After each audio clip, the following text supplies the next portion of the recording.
Just getting started, Dan. This system is just to our west, and as you can see, it is approaching the central coast here, and we've just started to see wind speeds pick up, and we're seeing gusts in the 40s, 50s mile-an-hour range right now. Live look outside in Santa Cruz. Clearly looks like a stormy night out there. Winds out over the ocean sustained well above 30 miles an hour. We've got sustained winds at the Salinas Airport and through the Salinas Valley at 28 miles an hour, and we've seen some gusts topping out at the Salinas Airport 46 miles an hour already. These wind alerts just went into effect at 4 p.m. today. They last until 4 a.m.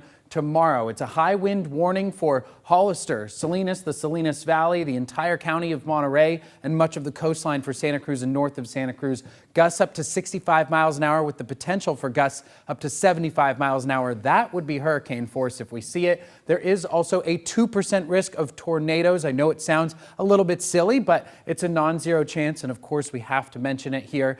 The potential for down trees and power lines is pretty much expected. That would lead to pretty widespread power outages. So looking at the model here, you can see that rain will begin to increase. Winds look very strong all night, overnight. That cold front passes through right at around midnight or just after, and that comes with the risk of severe thunderstorms as well.